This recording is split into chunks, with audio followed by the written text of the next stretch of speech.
ಜಮ್ಮು ಕಾಶ್ಮೀರದಲ್ಲಿ ಉಗ್ರರ ಮನೆಗಳನ್ನು ಟಾರ್ಗೆಟ್ ಮಾಡಿ ಧ್ವಂಸ ಮಾಡ್ತಾ ಇದೆ ಇಂಡಿಯನ್ ಆರ್ಮಿ.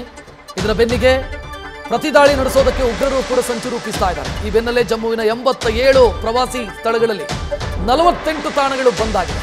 ಗುಲ್ಮಾರ್ಗ್, ಸೋನಾಮಾರ್ಗ್, ದಾಲ್ ಲೇಕ್ ಸೇರಿ 48 ತಾಣಗಳು ಅಂದ್ರೆ ಪ್ರವಾಸಿಗರು ಬರ್ತಾ ಇದ್ದಂತ ಜಾಗ ಬಂದಾಗಿದೆ. ಜಮ್ಮು ಕಾಶ್ಮೀರದಲ್ಲಿ ಮತ್ತಷ್ಟು ದಾಳಿಯಾಗುವಂತ ಮುನ್ಸೂಚನೆ ಇದೆ. ಭಯೋತ್ಪಾದನಾ ದಾಳಿ ಬಗ್ಗೆ ಇಂಟೆಲಿಜೆನ್ಸ್ ಬ್ಯೂರೋ ಮುನ್ಸೂಚನೆಯನ್ನು ಕೊಟ್ಟಿದೆ.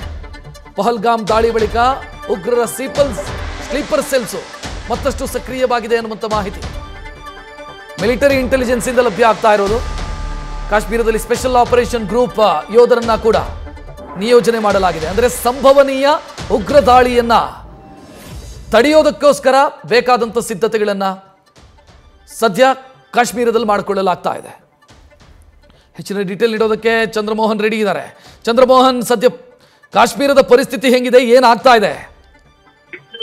ರಕ್ಷತ್, ಈಗ ಏಪ್ರಿಲ್ 22ನೇ ತಾರೀಕು ಪಾಕಿಸ್ತಾನದ ಉಗ್ರಗಾಮಿಗಳು Lashkar e Taiba the resistance force ನ ಉಗ್ರಗಾಮಿಗಳೇ ಪಹಲ್ಗಾಮ್ನ ಬೈಸರನ್ ವ್ಯಾಲಿನಲ್ಲಿ ಪ್ರವಾಸಿಗರ ಮೇಲೆ ದಾಳಿಯನ್ನು ನಡೆಸಿದ್ರು. 26 ಮಂದಿ ಪ್ರವಾಸಿಗರನ್ನು ಹತ್ಯೆ ಮಾಡಿದ್ದಾರೆ.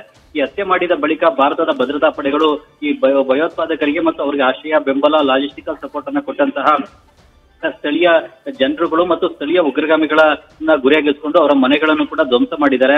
ಮುಖ್ಯವಾಗಿ ಜಮ್ಮು ಕಾಶ್ಮೀರದ ಬೇರೆ ಬೇರೆ ಸ್ಥಳಗಳಲ್ಲಿ 8 ಮನೆಗಳನ್ನ ಧ್ವಂಸ ಮಾಡಲಾಗಿದೆ.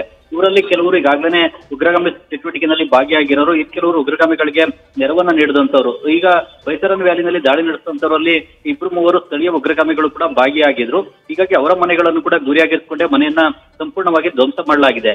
ಹೀಗಾಗಿ ತಮ್ಮ ಮನೆಗಳನ್ನ ಧ್ವಂಸ ಮಾಡಿದ್ದಕ್ಕೆ ಪ್ರತಿಯಾಗಿ ಮತ್ತೆ ಪ್ರವಾಸಿಗರ ಮೇಲೆನೆ, ವಲಸಿಗ ಜನರ ಮೇಲೆನೆ ದಾಳಿಯನ್ನು ನಡೆಸಲಿಕ್ಕೆ ಭಯೋತ್ಪಾದನಾ ಸಂಘಟನೆಗಳು ಕೂಡ ಪ್ಲಾನ್ ಅನ್ನ ರೂಪಿಸಿಕೊಂಡಿವೆ ಅನ್ನುವ ಖಚಿತ ಮಾಹಿತಿ ಭಾರತದ ಇಂಟೆಲಿಜೆನ್ಸ್ ಬ್ಯೂರೋಗೆ ಸಿಕ್ಕಿದೆ.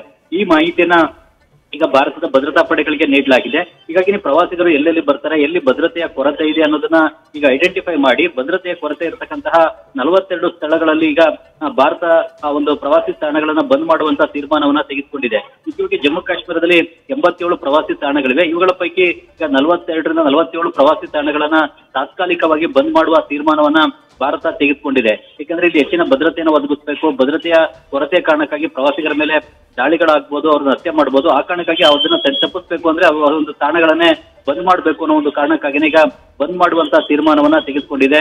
ಗುಲ್ಮಾರ್ಗು, ಸೋನ್ಮಾರ್ಗು, ದಾಲ್ ಲೇಕ್ ಸೇರಿದಂತೆ ಈ ಪ್ರದೇಶಗಳಲ್ಲಿ ಈ ಪ್ರವಾಸಿ ತಾಣಗಳನ್ನ ಬಂದ್ ಮಾಡಲಾಗಿದೆ.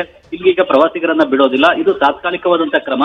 ಮುಂದೆ ಭದ್ರತೆ ಹೆಚ್ಚಳ ಆದ ಬಳಿಕ ಇಲ್ಲಿಗೆ ಪ್ರವಾಸಿಗರನ್ನ ಬಿಡಲಾಗುತ್ತೆ. ಈಗ ತಾತ್ಕಾಲಿಕವಾಗಿದೆ ಈ ಪ್ರವಾಸಿ ತಾಣಗಳನ್ನ ಬಂದ್ ಮಾಡ್ಲಿಕ್ಕೆ ಭಾರತ ಸರ್ಕಾರ ಮತ್ತು ಜಮ್ಮು ಕಾಶ್ಮೀರ ಸರ್ಕಾರಗಳು ತೀರ್ಮಾನವನ್ನ ತೆಗೆದುಕೊಂಡಿವೆ. ರಕ್ಷತ್, ಚಂದ್ರಮೋಹನ್ ಹಾಗೆ ಸಂಪರ್ಕದಲ್ಲಿರಿ. ಈಗ ನ್ಯೂಸ್ ಫಸ್ಟ್ ನಿರ್ಭೀತಿಯಿಂದ ನಿಮ್ಮ ಪರವಾಗಿ.